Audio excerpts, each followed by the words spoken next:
Tout à côté du bâtiment désormais sans toiture, des élèves ne cessent de se poser des questions au sujet du vent violent qui a traversé Obala dimanche et qui n'a laissé aucune chance à leur établissement scolaire. C'était aux environs de 16h, 17h net, à peine 2 minutes que je garde ma moto sous ma véranda.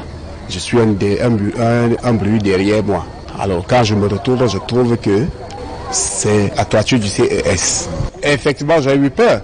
Si cette toiture tombait chez moi, je ne sais qui pouvait encore me reconstruire l'autre. C'était un bâtiment de 2 salles de classe plus un bureau de fortune pour le directeur. Rien n'a échappé à la furie de la nature. Le toit de l'établissement a été emporté par le vent. Dans les salles de classe, les cloisons ont été détruites. On a perdu quelques bancs. Dans le bloc administratif, il y a eu des dégâts matériels. Dans les cahiers de texte, tout ce que nous avons là-bas, tout ça a été mouillé. Heureusement, il y a un voisin qui est intervenu un peu plus tôt. Non, il a sauvé quelques documents, sinon on aurait tout perdu.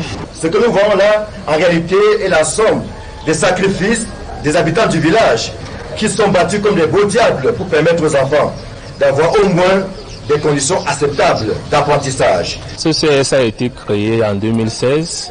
Immédiatement, l'année qui suivait, on s'est déporté d'abord dans les bâtiments de l'autre côté, d'un privé. Et nous avons intégré ce bâtiment qui est le fort, je ne vais même pas dire des parents d'élèves, du village. Nous avons porté des planches, le sable sur la tête pour accoucher ce bâtiment. Nous avons sursauté de beaucoup de joie après le décret que nous avons eu un CS, mais le reste n'a pas suivi. Ce bâtiment même qui a été emporté par le vent, c'est un appel peut-être au gouvernement. La nature est fâchée. C'est notre sang qui est parti là. Nous sommes en détresse. Nous avons besoin de bâtiments.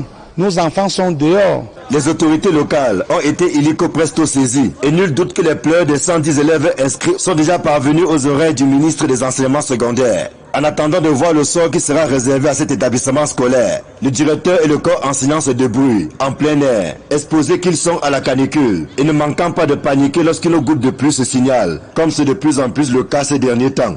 Heureusement, la nature a été généreuse ce matin, donc le ciel était clément. Donc, il y a des enseignants qui ont fait cours. C'est quand il fait déjà chaud comme ça que certains ont arrêté. Donc, les élèves se plaignant de la chaleur.